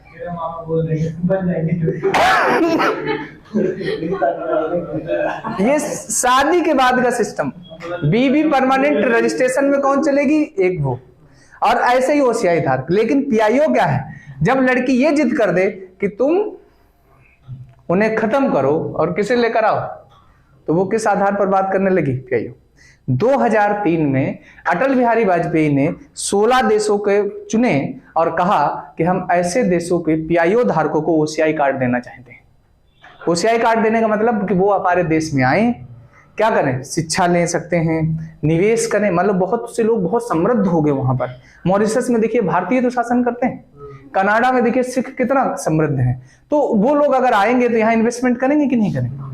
तो कहने का मत मीन्स, आप क्या ये तीनों टर्म समझ पा रहे, ये विदेशी नागरिक है, ये भी विदेशी है, लेकिन ये लोग तो हमारे नागरिक हैं। बात समझ में, ठीक। अब जैसे हमारे यहां से कोई आ जाए तो वो कहेगा कि भाई हमारा लड़का रह रहा है, भतीजा रह रहा है?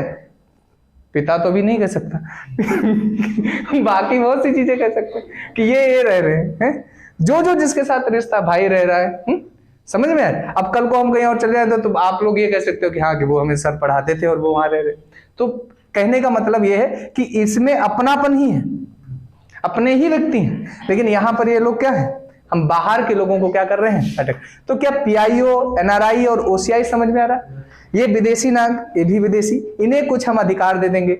बस फर्क इतना है कि पीआईओ कार्ड धारक वाला, अब ध्यान से समझेंगे यहां से, अब जो हम समझाने जा रहे हैं ये बहुत इंपॉर्टेंट कॉन्सेप्ट है और ये समझ में भी जल्दी नहीं आता, पंजीकरण बड़ा दिक्कत करता है। अगर किसी के पास पीआईओ कार्ड धारक है तो उससे कहा जाएगा कि आप 7 वर्ष भारत में रहो और तब आवेदन कर सकते हो हमारे यहाँ नागरिकता के लिए। कितने वर्ष रहना जरूरी है? 7 वर्ष। अब ध्यान से समझेंगे दूसरा। लेकिन ओसीआई कार्ड जब कहा है तो उससे कहा कि तुम 5 वर्ष रहो और जब आवेदन कर रहे हो उससे 12 माह पूर्व रहो। बताइए, अच्छा शादी जब घर वाले करने जाते हैं तो खूब छानबीन करते कि नहीं करते, फैमिली बैकग्राउंड, दुनियादारी, तो ये एकदम स्थायी वाला है, ये तो टेम्परेरी सिस्टम चल रहा है। उसमें क्या है, यार ठीक है लड़का ठीक है, हमें घर से मतलब नहीं, जाने दो। इसमें कास्ट, रिलीजन सब कुछ सर्च किया जाएगा, नहीं किया जाएगा। तो यहाँ कितनी टाइम पीरियड हो गया है? 5 वर्ष। यहाँ कितना है? 7 वर्ष। क्या एनआरआई को नागरिकता की जरूरत है? नहीं, वो तो नागरिक ही है हमारा ना, वो तो रह रहा है वहां पर। अब अगला ध्यान से समझे ये दोनों सबको समझ में आ गए। एक पंजीकरण से और नागरिकता मिलता है, अगर कोई भारतीय नागरिक से विवाह कर ले, नागरिक से विवाह कर ले, यहां तक किसी को कोई 3 लोगों को हम पंजीकरण से नागरिकता देते हैं। क्या पीआईओ कार्ड धारक का टाइम पीरियड समझ में आ रहा है? 7 वर्ष। ओसीआई कार्ड धारक समझ में आ रहा है, और भारतीय नागरिक से विवाह। विवाह की कहानी ध्यान से सुनिए। हम एक एग्जाम्पल देना चाहते हैं जो मुझे सही लग रहा है। आपने एक तो सानिया मिर्जा को सुना, अब दूसरा सुनो सोनिया गांधी का। सोनिया गांधी जो है इटली की रहने वाली है, ये तो सबको ही पता होगा। और राजीव गांधी जैसा व्यक्ति से विवाह हुआ या नहीं? भारतीय नागरिक से जो कोई विवाह करे, चाहे स्त्री करे चाहे पुरुष करे, दोनों के केसेस में भारत सरकार को ये निर्णय लेने की छूट है, वो चाहे तो उसे सिटीजनशिप दे और चाहे तो ना दे भाई रजिस्ट्रेशन, ठीक। लेकिन एक बात और ये याद रखना, ये पंजीकरण की जो, तो हम क्या कहेंगे, सोनिया गांधी जो सिटीजनशिप ली होगी वो किससे ली होगी? Bye registration. बात समझ में आ रही है नहीं? तो इतनी बातें क्लियर है। अब दूसरी बात, ये सिटीजनशिप अगर हमें मिली है, पीआईओ से मिली, ओसीआई से मिली या विवाह करके मिली, तो एक बार नागरिकता के बाद पंजीकरण द्वारा सारे राजनीतिक अधिकार मिल जाते हैं। हाँ, सब मिल जाते हैं। अब ध्यान से समझिए जो हम समझाना चाह रहे हैं, ये इसके आधार पर अगर हमें सिटीजनशिप मिली है और मिले जैसे मान लीजिए आज से हम सिटीजन हो गए, 5 वर्ष के भीतर अगर हमें कहीं 2 वर्ष तक की सजा डिस्ट्रिक्ट न्यायालय तक ने दे दी तो हमारी सिटीजनशिप समाप्त हो जाएगी। समझे? पंजीकरण के आधार पर स्टार्टिंग के 5 वर्ष हमारे यहाँ का अगर कोई भी न्यायालय 5 वर्ष के भीतर हमें अगर 2 वर्ष की उसने सजा दे दी तो हमारी सिटीजनशिप क्या हो जाएगी? समाप्त हो जाएगी। बात क्लियर? अगली बात और याद रखें, यहाँ पंजीकरण से एक और चीज बता रहे हैं, पंजीकरण के आधार पर नागरिकता अगर मिली, अगर हम किसी समय शत्रु देश या उसकी कोई मदद करने, जैसे मान लीजिए हमारा भारत और चीन का सही संबंध नहीं चल रहा और भारत सरकार ने गाइडलाइन जारी की, फिर भी हम उनकी मदद कर रहे हैं, और उन परिस्थितियों में हमारी सिटीजनशिप छीन कर हमें दंड दिया जा सकता है। लेकिन वंश और जन्म के आधार पर हम अगर उनकी मदद कर रहे हैं, हमारे पास सिटीजनशिप है, तो हमारी सिटीजनशिप बिना छीने हमें दंड दे सकते हैं, लेकिन हमारी सिटीजनशिप को छीन कर दंड नहीं दे सकते, क्योंकि शत्रु के साथ हम भेदभाव एक्सट्रीम कर सकते हैं, नागरिक के साथ हम भेदभाव बाय प्रोसीजर कर सकते हैं। पनिशमेंट हमें बाय प्रोसीजर मिलेगा, और यहां पर हमें पनिशमेंट जैसे चाहे वैसे। कहने का मीन्स हम कहना चाह रहे हैं कि सोनिया गांधी को पनिशमेंट आज भी कैसे दिया जा सकता है? उनकी सिटीजनशिप समाप्त करके दिया जा सकता है। तो मैंने पर्सनालिटी बड़ी इसलिए चुन ली जिससे तुम्हें थोड़ा याद रहे। बाकी आपको पता है कैसे खूब हमारे यहाँ लाखों में डेटा आता है, कितने लोगों ने सिटीजनशिप छोड़ी, कितने लोगों ने ली हर साल। तो ये बात समझ में आ रही, विवाह करने वाला, ठीक है? तो अगर हम किसी विदेशी नागरिक से शादी करने के लिए हाँ, तो वहां अब यहाँ की छूट जाएगी तुम्हारी, क्योंकि हमारे यहाँ एकल पे बड़ा फोकस करते हैं ना।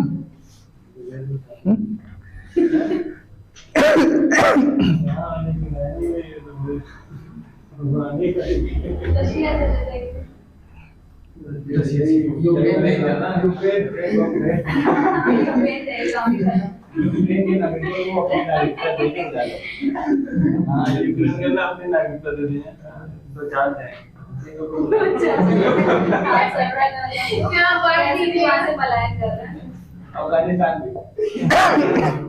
इतना समझ में आ रहा है? तो पंजीकरण समझ में। अब बात करते हैं देशीकरण, ठीक, बाय नेचुरलाइजेशन या नेशनलाइजेशन मान लीजिए।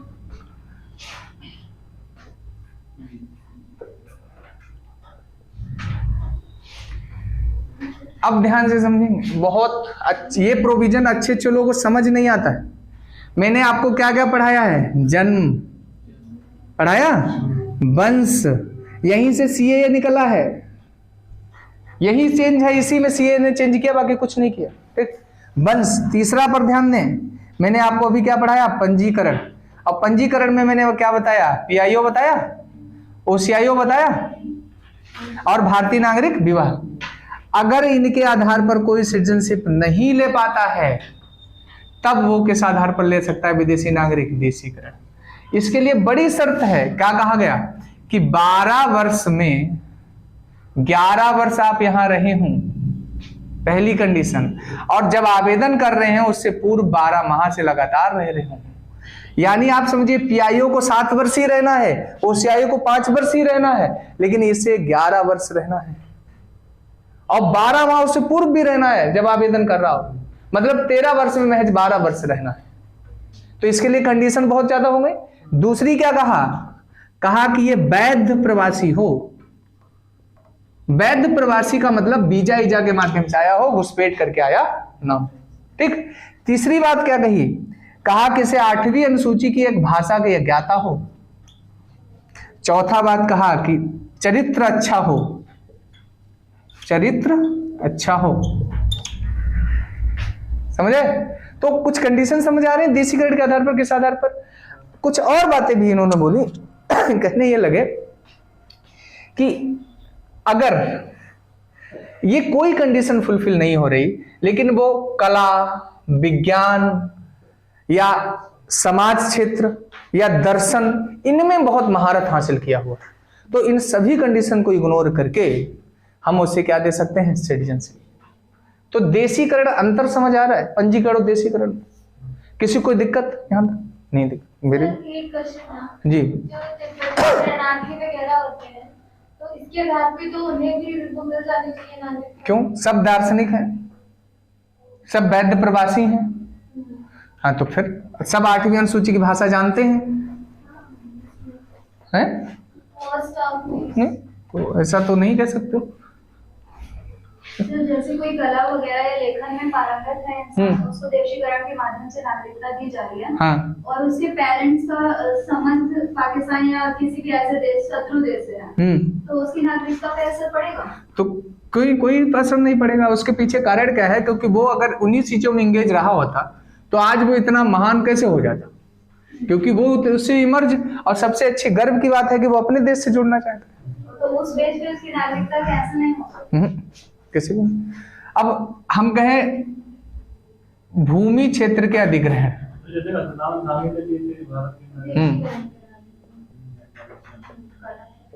अधिग्रहण, या हम इसे अधिमिलन भी कहते हैं। इंग्लिश में इसके लिए इनकॉर्पोरेटेड वर्ड यूज किया जाता है।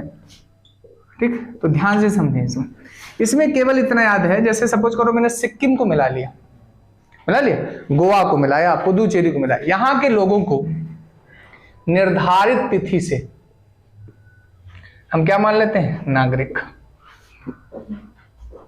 समझे? तो मैंने 5 समझाए हैं, जन्म, वंश, पंजीकरण, देशीकरण और भूमि। किसी को कोई डाउट हो प्राप्ति के आधार पर पूछ ले। सब क्लियर है सबको? निर्धारित तिथि जरूर याद रखना है इसमें कीवर्ड। एक तिथि निर्धारित की जाती है, उस निर्धारित तिथि से ही वहां के सिटीजन माने जाते हैं। तो ये भूमि क्षेत्र जैसे कोई हमने अपने में मिला है, तो उस भूमि को जो हम अपना राज्य मानेंगे जिस तिथि से, उसी तिथि से होगा या कोई और? अलग से नोटिफाइड करती है पार्लियामेंट।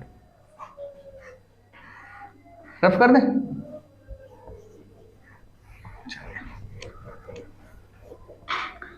अब हम आपको बताने जा रहे हैं समाप्ति के तरीके।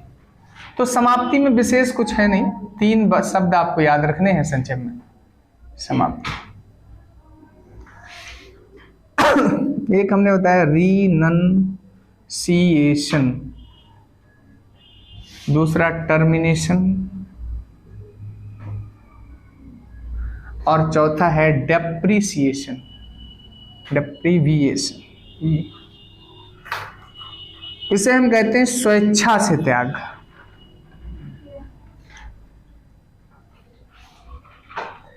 आप समझिए कि ये लोग तलाक ले लेते हैं, तलाक। ऐसे ही आप समझिए कि हम कोई व्यक्ति अगर चाहे कि अब वो भारत का नागरिक नहीं रहना चाहता है तो क्या कर ले? इसी को ब्रेकअप कहते हैं। नहीं समझ पा रहे?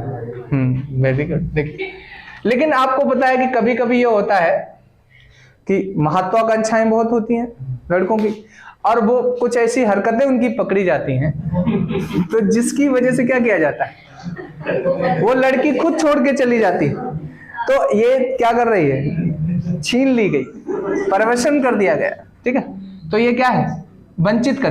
कब वंचित किया गया? जब पता चला कि ये क्या कर रहे हैं, ए के साथ साथ बी को भी लेके चल रहे हैं, तो उन परिस्थितियों में टर्मिनेशन होता है। हाँ, शादी भी हो जाती है, वैसे। ठीक है, समझ रहे? अब इसमें डिप्रीविएशन में आप समझिए क्या होता है। जब ये पता चलता है कि शादी नहीं, घर और अलग बसा चुके हैं और हमें केवल झांसा दे रहे हैं, ठीक, तब जन्म और वंश के आधार पर, मतलब क्या, शादी होने के बाद बच्चे हो चुके हैं, तब तो नहीं निलंबित होगा, क्योंकि मजबूरी। अब वो लड़की कहाँ जाए? पता चले, अभी जैसे एक हाल में ही सुना था हमारे क्षेत्र में, उस महिला के 5 बच्चे थे, फिर भी वो ट्रक ड्राइवर के साथ भाग गई।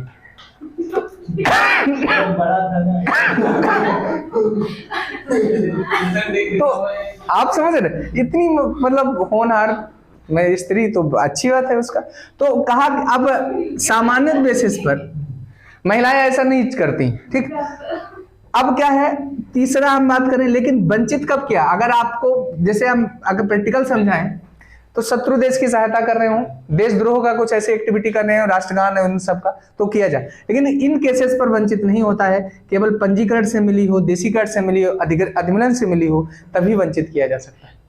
बात क्लियर है? तो ये बात भी याद रखेंगे। तो 3 तरीके हैं समाप्त करने के, इसे हम RTD से याद रख सकते हो आप।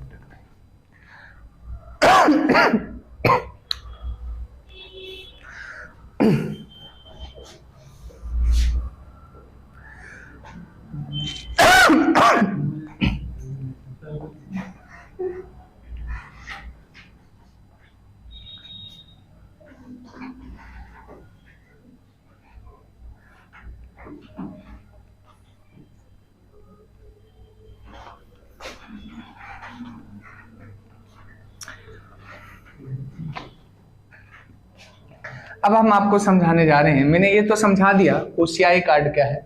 कुछ अमेंडमेंट जो डेवलपमेंट पूछे गए, पूछा जाए कि 2003 में, फैक्चुअल से ही आपको समझना है, OCI इंट्रोड्यूस हुआ। OCI का मतलब है ओवरसीज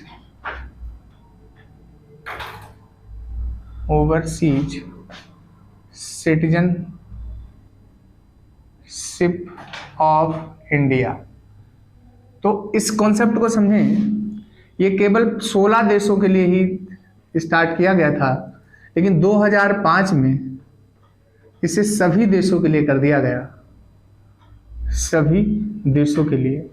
एक यहाँ से प्रश्न पूछा जाता है, मेंस में पूछा गया कि क्या यह दोहरी नागरिकता है? दोहरी नागरिकता है। तो हम इसे खंडित करेंगे कि हमारे यहाँ आज भी एकल नागरिकता है, दोहरी नागरिकता के ये सबूत नहीं है। ये चीज समझाते हैं बाय कॉन्सेप्ट कि कैसे आप प्रूफ करें, ठीक है।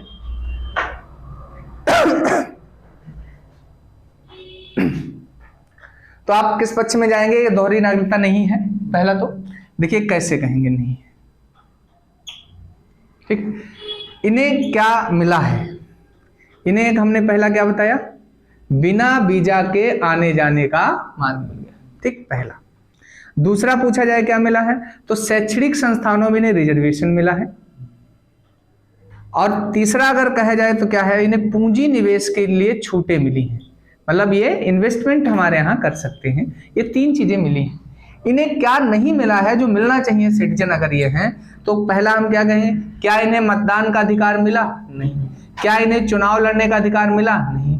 क्या ये संवैधानिक पदों पर मतलब आसीन हो सकते हैं? तो नहीं। तो इन्हें पॉलिटिकल राइट्स मिल नहीं रहे हैं, तो इन्हें हम सिटीजन मान नहीं सकते। तो हमारी ये दोहरी नागरिकता को प्रस्तावित नहीं करते हैं। आज भी क्या है, एकल नागरिकता। तो संक्षेप में समझ में आ गया OCI। अब क्या याद रखेंगे कि 2015 में एक बहुत मेजर अमेंडमेंट हुआ और उसमें यह कहा गया कि OCI और PIO दोनों कार्ड की बात एक ही है।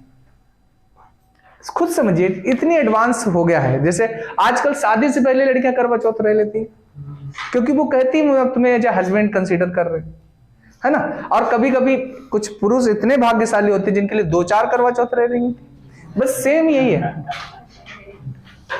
हाँ सेम यही है। देखिए OCI PIO कार्ड में क्या है कि पहले कहा गया था कि जब जिस दिन मैं पत्नी बन जाऊंगी उसी दिन मैं क्या करूंगी, ऐसे तो था। इसमें कहा गया कि थोड़ा थोड़ा सिस्टम से ही काम हो जाएगा। अब क्या है कि दोनों की बात एक ही कर दी गई। मतलब क्या है, PIO कार्ड समाप्त है, OCIO कार्ड ही हमारे क्या कर दिया गया, बैलेट कर दिया। मतलब हर देश का नागरिक आके OCI ले सकता है। अब कोई PIO होना उसके लिए कंपलसरी नहीं। मतलब अमेरिकी नागरिक भी चाहे तो भारत से OCI प्राप्त कर सकता है, यहाँ पर शैक्षणिक संस्थान में रिजर्वेशन ले सकता है, बिना वीजा के आ जा सकता है और पूंजी निवेश कर सकता है। ये अपवाद है, बांग्लादेश और पाकिस्तान है, इसमें अपवाद है OCI के लिए। ये बात क्लियर समझो, ठीक। तो अब हम समझाने जा रहे हैं 2019 का, थोड़ा ध्यान से समझेंगे। CAA क्या है? सिटीजनशिप अमेंडमेंट एक्ट है, ये तो जानते होंगे। CAA हम पहले आपको ये बताते हैं कि इसमें क्या प्रॉब्लम। सबसे पहली बात तो इसमें किसमें चेंज किया गया, तो मैंने अभी पीछे आपको पढ़ाया देशीकरण। देशीकरण के लिए मैंने प्रोविजंस में बता रहा हूं, इनमें चेंज क्या है ध्यान से समझिए। पहला मैंने क्या बताया कि 12 वर्षों में कितना रहना चाहिए, 11 वर्ष। इसमें घटा के कर दिया 5 वर्ष। और इसी की वजह से, क्योंकि जब आया तब कहा गया कि 31 दिसंबर 2014 से पूर्व कोई भी व्यक्ति आया हो या तक आया हो तो 2019 5 घटा। तो देखिए टाइम लिमिट कम कर दी कि नहीं कर दी। दूसरा, आज तक समझिए किसी देश में नहीं ऐसा किया गया, हमारा देश में किया। अवैध प्रवासियों को नहीं कहीं नागरिकता दी गई। उसमें क्या लिखा है कि वैध प्रवासी हो, वैलिड वीजा से आया हो, इसमें ये कहा गया कि ये नागरिकता हम उसे भी दे सकते हैं जो अवैध प्रवासी हो। यानी वैध प्रवासी की शर्त हमने समाप्त कर दी, अवैध प्रवासी भी हम क्या कर लिए, हमने इंक्लूड कर लिया। बात क्लियर। तीसरी बात क्या है, ये देखिए, ये कहा गया कि टाइम लिमिट हम घटा देंगे। इसमें फिर कहा कि मुस्लिम को नहीं देंगे, मुस्लिम को नहीं देंगे। कहा कितने देंगे? कहा कि 6 समुदाय को देंगे। वो 6 समुदाय कौन है? आप जानते हैं, एक तो हिंदू हैं, सिख हैं, ईसाई हैं जिन्हें क्रिश्चियन कहते हो, पारसी हैं, बौद्ध हैं और जैन। और कहा 3 देशों के। कौन से 3 देश? अब अफगानिस्तान है, पाकिस्तान है और कौन से? बांग्लादेश। लोग यहाँ के नागरिक आएंगे तो मुसलमान आएंगे तो क्या समझ पाए? अगर कोई अवैध प्रवासी भी है, भारत में रह रहा है, वो इन कम्युनिटी से बिलोंग करता है, तो वो 5 वर्ष पूर्व से अगर रह रहा है तो उसे हम क्या दे सकते हैं? सिटीजनशिप। यही है किसमें? अब इस पर हम बताएंगे कि क्वेश्चनेबल क्या हुआ, कि क्या क्या गलत कर रही है सरकार। फिर हम देखेंगे सरकार के तर्क क्या हैं। ये 2 डायमेंशंस कवर कर रहे हैं, ठीक। तो पूरा ये अमेंडमेंट क्या है, ये समझ में आया? किसी को इसमें कोई डाउट है क्या? चलिए रफ करना है, ठीक। अब देखिए क्वेश्चन क्या हुआ। कहने लगे कि आपने क्या क्या गलती कर दी सरकार से। विरोधियों का पक्ष, विरोधी और सरकार, हम ऐसे समझते हैं। ध्यान से, विरोधी ने पहले क्या कहा? कहा सबसे पहली बात, अवैध प्रवासी।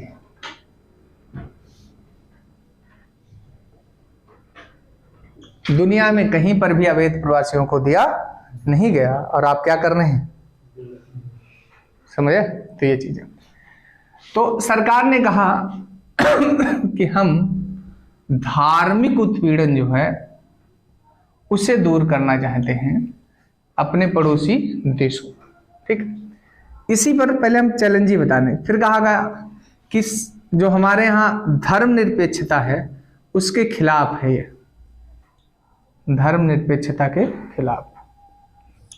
तीसरा ये कहा कि समानता के खिलाफ है। समानता में आर्टिकल 14 लिया लोगों ने, कहा कि आर्टिकल 15 के, इन सब के क्या है? खिलाफ है। चौथे की अगर हम बात करें तो इन्होंने कहा कि ये देश, सॉरी, चौथा कंसीडर किया जनसंख्या। ये विरोधियों के तर्क हैं। अवैध प्रवासी को दे रहे हो जो कि गलत है। धर्मनिरपेक्षता वाला सेगमेंट दिया, जैसे क्या कि ये मुस्लिमों के साथ क्या कर दिया है? भेदभाव। और समानता में क्या है कि देखिए 14 में कहता है विधि के समझ समता, सभी के लिए समान विधि बनाएंगे, लेकिन यहाँ मुस्लिमों को क्या किया गया? 15 में कहा धर्म जाति लिंग के आधार पर भेदभाव नहीं करेंगे, यहाँ क्या कर रहे हैं? फिर कहा कि इतनी जनसंख्या ऑलरेडी है, क्या जरूरत है बुलाने की? ये सब तर्क दिया। सरकार का तर्क कहना, सरकार ने कहा कि देखिए धार्मिक उत्पीड़न हुआ है इन देशों में, तो इसकी वजह से हमें क्या करना पड़ेगा? इनके वेलफेयर के लिए। और ये वही लोग हैं जो भारत के ही क्या है? पूर्वज हैं उनके, उनका हमें ख्याल रखना पड़ेगा। इसलिए हमने उन्हीं देशों को वो कंसीडर किया है जो कौन से हैं? जैसे अफगानिस्तान, पाकिस्तान और बांग्लादेश, जो हिस्सा रहे। दूसरा, एक सरकार ने, यहाँ का तर्क लोगों को समझ नहीं आता, हम समझा रहे हैं। उसने कहा कि ये लोग जो हम जिन्हें नागरिकता दे रहे हैं ये बिल्कुल समानता और धर्मनिरपेक्षता के विरुद्ध में नहीं है। कहा कैसे? सरकार का तर्क ये है कि देखिए हम विदेशियों के साथ भेदभाव कर सकते हैं, हम नागरिक के साथ भेदभाव नहीं कर सकते।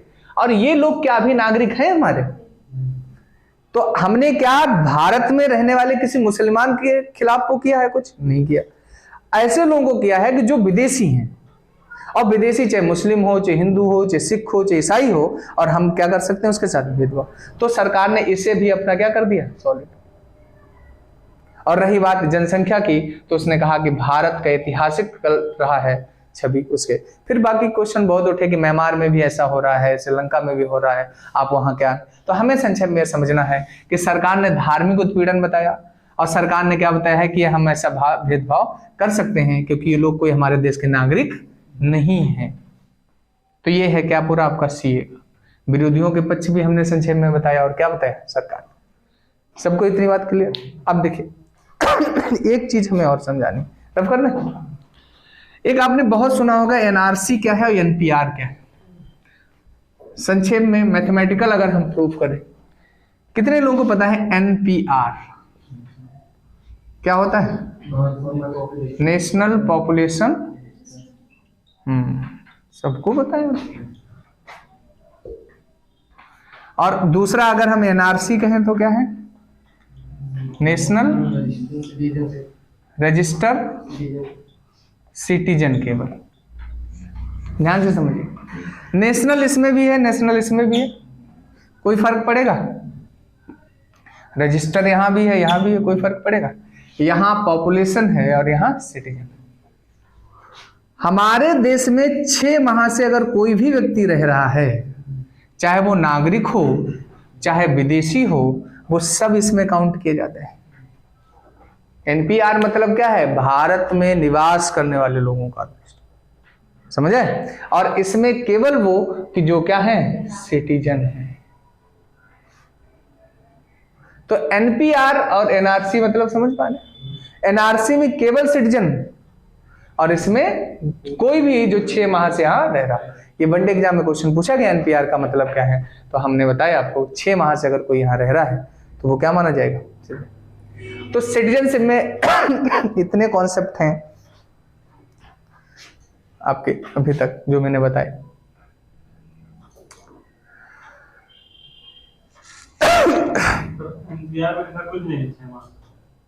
NRC में कुछ नहीं होगा, उसमें NPR में उसमें तो आपको सिटीजनशिप प्रूफ करनी पड़ेगी। इसकी बहुत लंबी लंबी कहानियां हैं, हम अब डिटेल में करेंगे जब इशूज पर बात करेंगे। संक्षेप में हमने बताई चीजें। तो हम आपसे एग्जाम ओरिएंटेड बात करें तो क्या क्या हमने आपको समझाया है। नागरिकता क्या है सबको समझ आया? नागरिक और प्रजा में अंतर समझ आया क्या? बताइए। अच्छा, तो ये दोनों क्लियर, ठीक। फिर मैंने आपको उसमें समझाया कि नागरिक और विदेशी में क्या अंतर है। क्या PIO, NRI, OCI समझ लेंगे, डिफरेंस सबको क्लियर। फिर हमने आपको बताया कि किस मतलब संवैधानिक प्रोविजन पढ़ा है। संवैधानिक प्रोविजन में क्या आपको ये पता है कि किस आर्टिकल में ये आते हैं?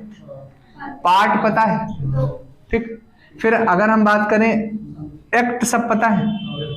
1955 मैंने 2003 डिस्कस किया, 2005 डिस्कस किया, 2015 थोड़ा बताया, फिर 2019। हालांकि संशोधन 1957 में भी हुआ, 60 में भी हुआ, 85 में भी हुआ, 86 में भी हुआ, 92 में भी हुआ, ठीक है। तो इनमें भी हुए, लेकिन अब इन्हें पूछा जाता नहीं, इनका एरा नहीं। तो मैंने इतनी बातें संक्षेप में क्लियर की हैं। आप अब क्वेश्चन उठा के देखिएगा, आपसे सभी हो जाएंगे, ठीक है। तो कोई यहां तक किसी को डाउट? चलिए फिर अगले टॉपिक हम आपको पढ़ाएंगे मौलिक अधिकार, ठीक है। और कोशिश करेंगे कि बहुत प्रैक्टिकल आपको समझाएं, अधिकार के बारे में आप अच्छे से परिचित भी हों। थ्योरी अगर सिटीजनशिप आपको अच्छे से समझ में आई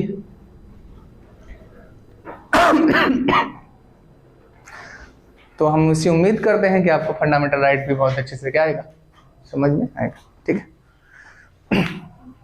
यहाँ के मुस्लिम